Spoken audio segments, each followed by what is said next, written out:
नमस्कार, पद्मेश 24/7 में आपका स्वागत है। मैं हूं अर्चना मिश्रा। सबसे पहले एक नजर आज की हेडलाइंस पर।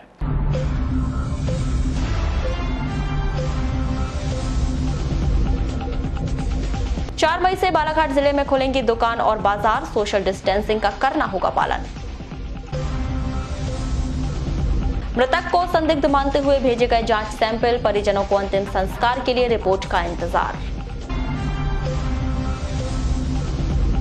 अवैध उत्खनन पर कार्रवाई करने गए वन अमले पर रेत माफियाओं ने किया हमला। आदिवासी युवक को मूत्र पिलाने के आरोप के बाद हटाए गए महके पार चौकी प्रभारी।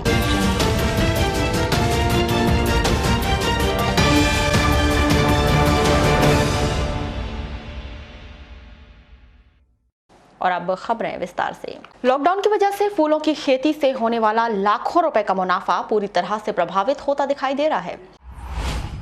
जिला मुख्यालय से 8 किलोमीटर दूर कुम्हारी पंचायत में एक किसान ने अपनी व्यथा बताई कि इस लॉकडाउन के कारण गर्मी के दौरान होने वाले विवाह सहित सभी कार्यक्रम रद्द हो गए हैं, दुकानें बंद हो गई हैं, तो फूल की बिक्री भी नहीं हो पा रही है। ये बताइए, कितने एकड़ में आपने फूल लगाए थे? 1 एकड़ करीब। कब से करते आ रहे हैं खेती इसकी? ये मैं 2006 से। अभी क्या कंडीशन है इनकी? अभी तो कुछ भी नहीं है, एक माल नहीं जा रहा है, पूरा सूख रहा है खेत में। क्यों? ये लॉकडाउन के कारण। कितना नुकसान हो गया फिर भी आपको? मेरा तो सीधा 1 लाख का हो गया। कितने एकड़ में लगाए थे खेती आपने? कितनी? 1 एकड़। तो हर साल कितना प्रॉफिट हो जाता था आपको? कितने महीने प्रॉफिट मिलता था इसमें? मेरे को जनवरी से चालू होता है फूल, तो जून जुलाई तक के चलता है। अच्छा, अभी उम्मीद है कि नहीं आपको? अभी कुछ भी नहीं, मार्केट ही बंद है तो कहाँ से उम्मीद होगी। जिले के खैरलांजी पुलिस ने बालाघाट निवासी हेमेश्वर पति नयन अटराहे ने अपने पति और पति के भाई और पति की पत्नी पर दहेज के लिए शारीरिक मानसिक प्रताड़ित के आरोप में पीड़िता के पति नयन अटराहे को गिरफ्तार कर जेल भेज दिया गया। वहीं 2 आरोपी दिलीप अटराहे और कामेश्वरी अटराहे फरार हैं। पुलिस से मिली जानकारी के अनुसार हेमेश्वर के पति नयन ने लड़के की चाहत में गलत तरीके से शारीरिक संबंध मर्जी के खिलाफ बनाकर गर्भपात करवा चुका है। जिला अस्पताल में एक व्यक्ति की इलाज के दौरान मौत होने के बाद उसे संदिग्ध मानते हुए उसके जांच सैंपल जबलपुर NCMR भेजे गए हैं। इस कारण परिजनों को मृतक का शव नहीं दिया गया है। वहीं दूसरी ओर रविवार को एक भी जांच रिपोर्ट नहीं आई। वारा निवासी मृतक के पुत्र योगेंद्र बिसेन ने बताया कि उसके पिता योगलाल बिसेन 55 वर्ष के बीते दिनों से तबीयत खराब थी। इस दौरान उन्हें अटैक आया है। इस बात की जानकारी उन्हें स्थानीय चिकित्सक ने दी, जिसके बाद उन्होंने अपने पिता को वारासिवनी के सिविल अस्पताल में भर्ती कराया, जहां पर 2 मई को कोरोना वायरस के जांच सैंपल लिए गए और बालाघाट के लिए रेफर कर दिया गया। बालाघाट में 2 मई की रात को ही उनकी मौत हो गई। जिला अस्पताल के मरचुरी में उनके पिता का शव रखा हुआ है और चिकित्सकों द्वारा जांच सैंपल की रिपोर्ट आने के बाद ही शव ले जाने की बात कही गई है। जिला अस्पताल में आइसोलेशन प्रभारी डॉक्टर भजन लिल्हारी ने बताया कि मृतक के जांच सैंपल भेजे गए हैं, जिसका इंतजार किया जा रहा है। शनिवार को भेजे गए 6 सैंपल और उसके पहले के 3 जांच सैंपल, कुल 9 जांच सैंपल की रिपोर्ट रविवार जबलपुर NCMR द्वारा नहीं दी गई है। रिपोर्ट का इंतजार किया जा रहा है। 3 आदिवासी युवकों से मारपीट और उनमें से एक युवक को मूत्र पिलाने के आरोप के बाद पुलिस अधीक्षक अभिषेक तिवारी ने महके पार चौकी प्रभारी अनूप यादव को हटा दिया है। अनूप यादव के स्थान पर ब्रजेश मिश्रा को महके पार चौकी का प्रभारी बना दिया गया है।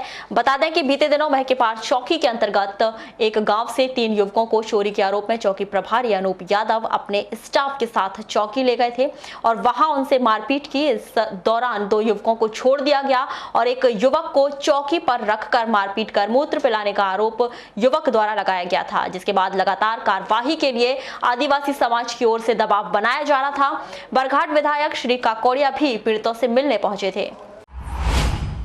लॉकडाउन की वजह से जैसे जीवन की गाड़ी थम सी गई है, लेकिन इस बीच वे लोग सबसे अधिक परेशान हैं जो अपने घरों से बाहर है। पद्मेश न्यूज के मोबाइल पर ऐसे ही लोग महानगरों और दूसरे राज्यों से वीडियो भेजकर मदद की गुहार लगा रहे हैं।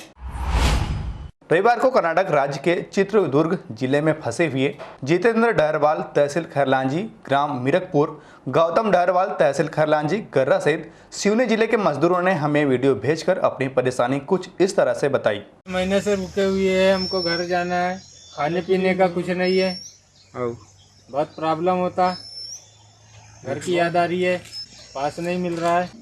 खाने पीने के लिए नहीं है कुछ, दाना पानी यहाँ पे कुछ व्यवस्था नहीं हो रही है। महामारी के इस संकट भरे दौर में राष्ट्रीय स्वयंसेवक के स्वयंसेवकों द्वारा जो कार्य किया जा रहा है वह बेहद ही अनुकरणीय पहल के रूप में जिले वासियों के दिल में अपनी अलग छाप छोड़ रहा है। इसी कड़ी में स्वयंसेवक जिला मुख्यालय से लगभग 50 किलोमीटर दूर सघन जंगलों के बीच में बसे 8 परिवार के वनग्राम कुर्थी टोला के लोगों के पास खाद्य सामग्री समाप्त हो चुकी थी और अब कंदमूल खाने की नौबत आ गई थी। ऐसे स्थान पर स्वयंसेवकों ने पहुंचकर सभी परिवार को 1 माह का पूरा राशन, 180 किलो अनाज और जरूरी सामग्री छोड़कर आए। स्वयंसेवकों ने बताया कि इस स्थान पर बिना वन विभाग की अनुमति और सहयोग के बिना जाना संभव नहीं है और बैया रोड पर स्थित मयूर बिंदु से लगभग 20 किलोमीटर सघन जंगल के बीच बसे कुर्थी टोला के लोगों को राशन के लिए 4 किलोमीटर पहाड़ उतरकर जिला मुख्यालय से 17 किलोमीटर दूर जरेरा गांव आना पड़ता है। इनका मुख्य काम झाड़ू बनाकर बेचना है, लेकिन बीते 1 महीने से जरेरा बाजार बंद होने के कारण रोजी रोटी का संकट आ गया है। ग्रीन जोन में होने की वजह से जिले के भीतर 4 मई से दुकान और बाजार खुलने जा रहा है। उसके लिए पहले लोगों ने तैयारियां शुरू कर दी है। कोरोना का डर हर किसी को है, इसलिए दुकान और पेट्रोल पंप संचालक सोशल डिस्टेंसिंग का पालन करने के लिए गोले बना रहे हैं और हर तैयारी पूरी कर रहे हैं, जिससे काम भी चले और कोरोना वायरस का संक्रमण भी ना हो।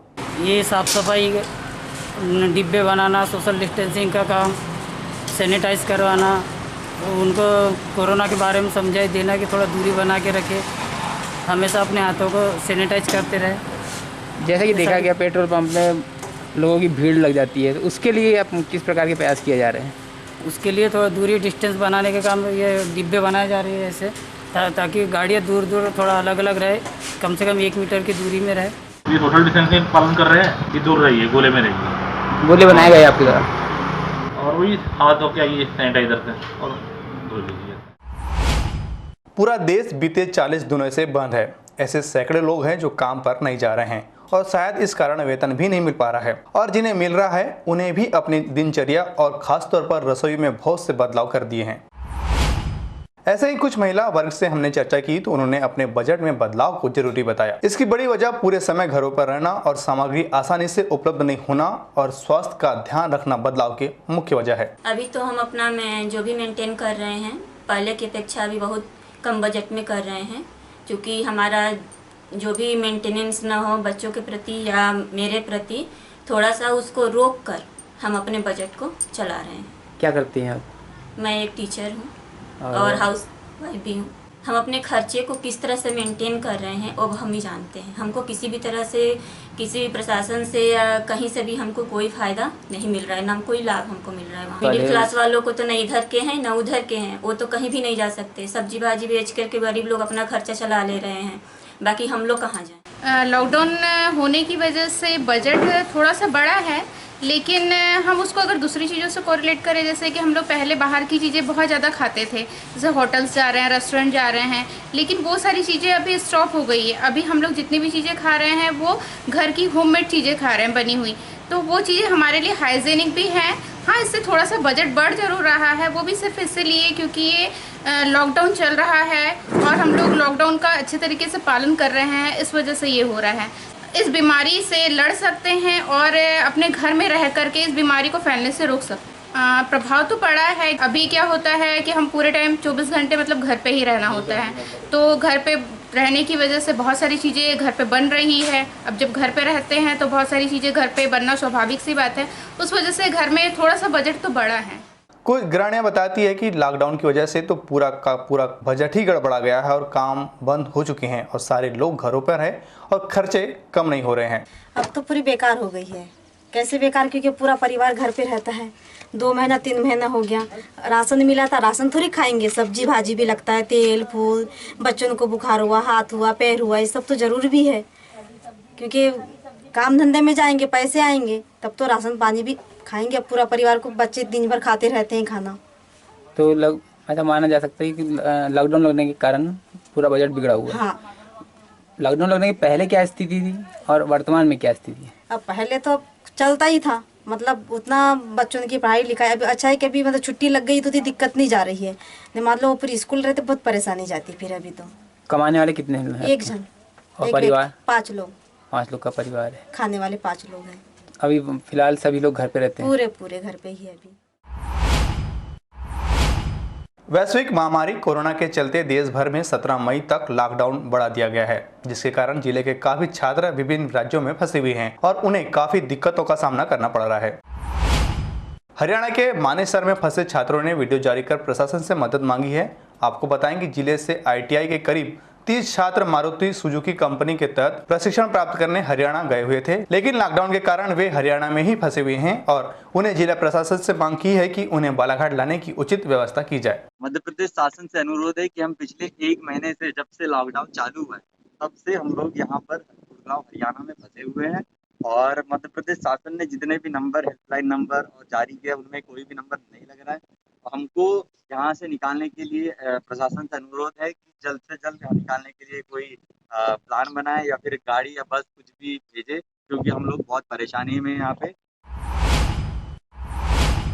माध्यमिक शिक्षा मंडल भोपाल के निर्देशों के तहत नगर के उत्कृष्ट विद्यालय मूल्यांकन केंद्र में कक्षा 10वीं एवं कक्षा 12वीं बोर्ड परीक्षाओं की उत्तर पुस्तिकाओं का मूल्यांकन कार्य किया जा रहा है। इस मूल्यांकन कार्य में मूल्यांकनकर्ताओं के द्वारा बेहतर कार्य किए जाने की बदौलत महज 10 दिनों में 30% मूल्यांकन कार्य पूर्ण हो चुका है। रविवार के दिन भी करीब 300 मूल्यांकनकर्ताओं के द्वारा मूल्यांकन कार्य को गति प्रदान की जा रही है। मूल्यांकन केंद्र अधिकारी LC मानवड़कर 23 अप्रैल से शुरू हुए मूल्यांकन कार्य में मूल्यांकनकर्ताओं के द्वारा रुचि लेने के चलते शीघ्र ही मूल्यांकन कार्य पूर्ण कर लिया जाएगा। शासन की गाइडलाइन के तहत तमाम सावधानियां बरती जा रही है। जिला मुख्यालय से 10 किलोमीटर दूर लिंगा के स्वच्छाग्राही दीक्षा एवं प्रिया द्वारा अपने गांव के लोगों की सुरक्षा के लिए एक छोटा सा प्रयास किया गया, जिसमें ग्राम प्रधान, सचिव, आशा कार्यकर्ता द्वारा एक जन जागरूकता रैली निकाली गई और नारे लगाकर गांव में घूमकर लोगों को जागरूक किया गया। इस दौरान क्वारंटाइन सेंटर से जिन लोगों को घर भेजा जा रहा है, उनको ग्राम प्रधान और स्वच्छाग्राही द्वारा सावधानी बरतने की सलाह दी गई।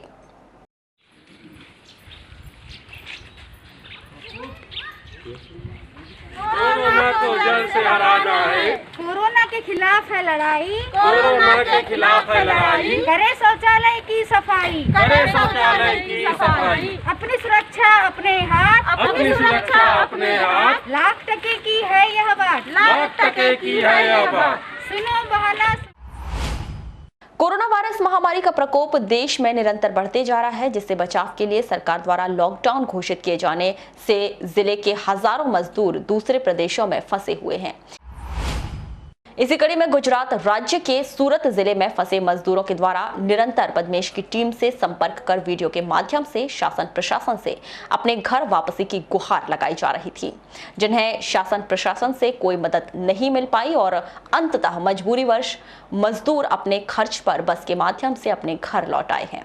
सूरत से पहुंचे मजदूरों के दल ने 3 मई को सुबह 8 बजे एक यात्री बस के माध्यम से कंजई बॉर्डर से जिले में प्रवेश किया, जिन्हें प्रशासन द्वारा ग्राम पंचायत भांडामुर्री और ग्राम पंचायत पनबिहरी सहित अन्य जगहों पर स्थित आश्रय स्थलों में क्वारंटाइन किया गया है। हम लोग सूरत से 1 तारीख को निकले थे। हम लोग को कुछ बॉर्डर में पकड़ लिया गया था, वहाँ बोला कि बॉर्डर सील है। उसके बाद हम लोग करीबन वहाँ 1 घंटा रुके। उसके बाद बॉर्डर में जाके वहाँ पे ही परेशानी हुई आपको? हाँ सर, वहाँ परेशानी हुई। हम लोग का बहुत झगड़ा भी हुआ। बस वाला बोला कि मैं गाड़ी लेके नहीं जाऊँगा, तो हम लोग ने तो आपने बस वाले को पैसे वैसे दिए थे? आपने बस वाले को? हाँ, पैसे पूरा दे दिए। हम लोग ने 2,33,600 रुपये तुरंत दिए वहीं। एक बस वाले को? एक बस वाले। कितने लोगों का है? हम लोगों ने 72 लोगों का। 72 लोगों का। तो सरकार की तरफ से कोई सहायता? आप लोग कोई सहायता नहीं। हम लोग के पास कोई पैसा नहीं। कमाने गए थे हम लोग, जितना दिन कमाए, बाकी वही रहता है, कमाओ और सीधे हम लोग घर में डालो। घर की परेशानी रहती है। जितना पैसा जेब में था वो खर्च किया। उसके बाद वहाँ हम लोगों ने बहुत अप्लाई किया अपना बालाघाट में कलेक्टर साहब से। उन्होंने भी हमारी नहीं सुना। हम लोगों ने बहुत अधिकारी को भी फ़ोन लगाया, उन्होंने भी नहीं सुना। उसके बाद हम लोग गए सूरत अधिकारी के पास, CR पाट। वहाँ पे भी हमारी कोई सुनवाई नहीं हुई। हमारे साथ तो बहुत परेशानी हुई वहाँ पर। हमें तो खाने पीने से भी वंचित हो गए थे हम। पैसे कौड़ी कुछ भी नहीं था हमारे पास। तो हमने फिर घर से बस पैसे बुलाए और बस बनवाए। फिर जब आके पहुँचे हम यहाँ पर कौन सा कार्य करते थे वहाँ पर? कपड़ा फैक्ट्री में काम करते थे। तो बंद हो गया था काम? हाँ, काम तो बंद हो गया था। तो कंपनी वाले ने कोई मदद नहीं की? कंपनी वाले ने बोल दिया सीधा, जितना काम करे तो उसका पैसा दे दिया मैंने, उसके आगे कोई पैसा नहीं मिलेगा तुम्हें। तो फिर इधर से कोई प्रशासन द्वारा कोई मदद मिली? कोई हमने तो बहुत कोशिश किया हमने, तो प्रशासन ने कोई मदद नहीं की हमारी।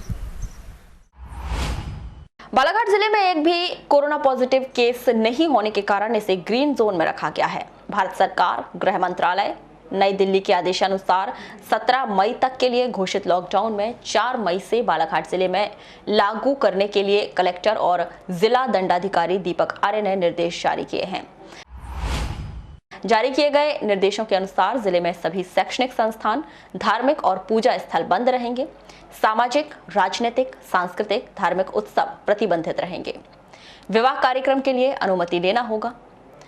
बालाघाट जिले से किसी अन्य जिले में वाहन से जाना पूरी तरह से प्रतिबंधित रहेगा, इसीलिए ई पास ही मान्य होंगे। सुबह 7 बजे से शाम 7 बजे तक अत्यंत आवश्यक कार्य के अलावा बाहर निकलने पर रोक रहेगी। वन विभाग के अमले पर रेत माफियाओं के द्वारा हमला कर दिया गया। घटना में रेंजर यशवंत मेहरा बाल बाल बच गए। इस दौरान इस घटना को अंजाम देने वाले 3 आरोपियों को गिरफ्तार कर लिया गया है, वहीं 4 आरोपी फरार हो गए।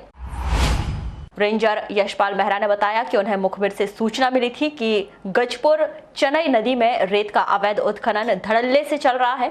सूचना पर वन विभाग के अमले के साथ मौके पर पहुंचे, जहां पर नदी के दूसरे भाग में करीब 3 ट्रैक्टर लगे हुए थे जिनमें रेत की भराई चल रही थी। उन्होंने अपने अमले को ट्रैक्टरों को जब्त करने के लिए रवाना किया। इस दौरान जैसे ही विभागीय कर्मचारी ट्रैक्टरों की ओर पहुंचे, तब अचानक उनके ऊपर 4 से 6 लोगों ने पत्थरों से हमला कर दिया।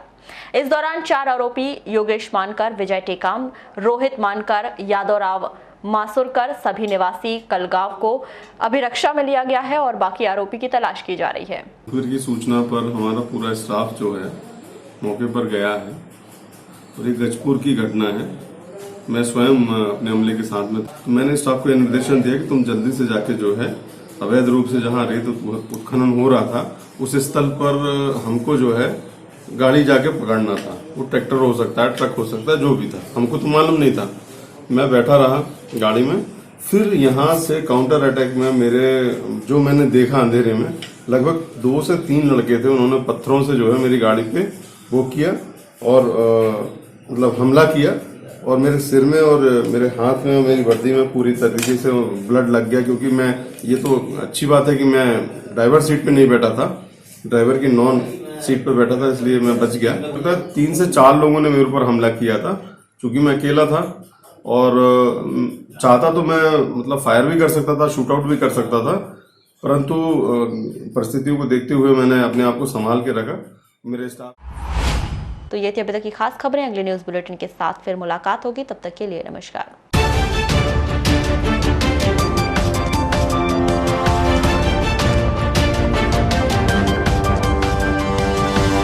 Revolution.